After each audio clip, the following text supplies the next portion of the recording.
उत्तराखंड स्थित गंगोलीहाट के पूर्व पश्चिम दक्षिण में रामगंगा, सरयू उत्तर की ओर दानपुर परगना और दियारी, मेरंग, लुथाथल, झलतोला, थौलीनाग, कालीनाग, पिंगलनाग पर्वतों से घिरा हुआ है। अत्यंत सुंदर वादियों से घिरा गंगोलीहाट शहर अपने आध्यात्मिक दृष्टिकोण से बहुत महत्वपूर्ण माना जाता है। महिषासुर मर्दिनी श्री कालिका की पीठ और पाताल भुवनेश्वर भी यहीं स्थित हैं।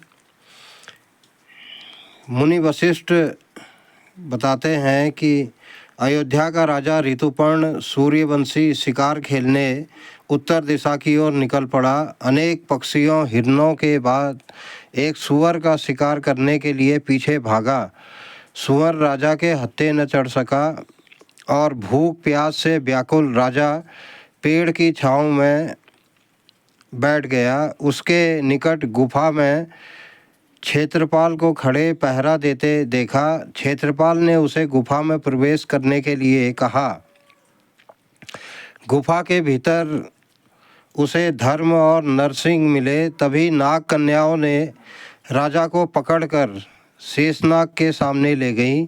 शेषनाग के पूछने पर राजा ने खुद को अयोध्या का राजा और भूख प्यास की बात बताई।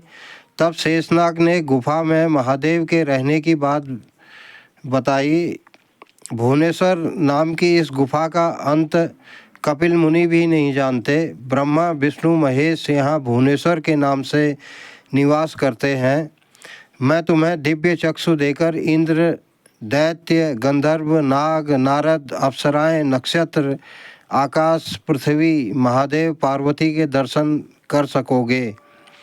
शेषनाग ने राजा को नागों की 8 प्रजातियों के साथ विश्वेश्वर का शिवलिंग, ऐरावत, देवगुरु बृहस्पति, कल्पवृक्ष, शेषावती गुफा जिसमें सर्पराज अनंत, जिसकी हवा भृगुतुंग में निकलती है, भृगु मुनि सनत कुमार के दर्शन भी कराए।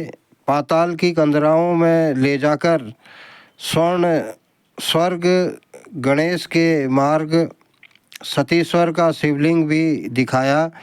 सौरेश्वर शिवलिंग, पार्वती दर्शन और पृथ्वी की को अनंत सर्प पर रखे देखा। नीचे गुफा में चमकती ज्योति मुनियों को तपस्यारत देख उस रास्ते से राजा उज्जैन में निकल महाकाल का शिवलिंग देखा। वहीं सूक्ष्म रास्ते वापस आकर कदली वन में मार्कंडेय ऋषि के दर्शन, गणेश दर्शन किए। भुवनेश्वर की दूसरी गुफा जो श्वेतबंध रामेश्वर जाती थी, चंद्रशेखर दर्शन किए। पल भर में राजा भुवनेश्वर गुफा में प्रविष्ट कर गए।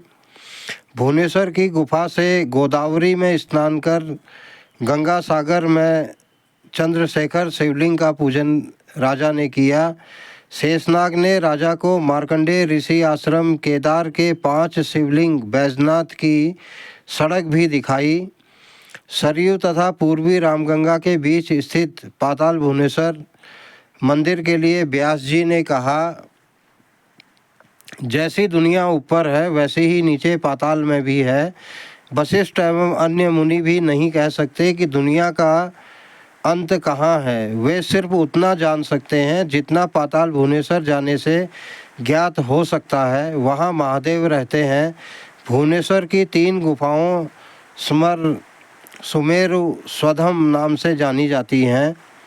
वशिष्ठ ने भुवनेश्वर कैसे जाना गया उपरोक्त वर्णित किया, जिसे मैं आप लोगों तक पहुंचाने का प्रयास कर रहा हूं। शेष अगले क्रम में मैं और विस्तार से पाताल भुवनेश्वर के बारे में आप लोगों को अवगत कराऊंगा।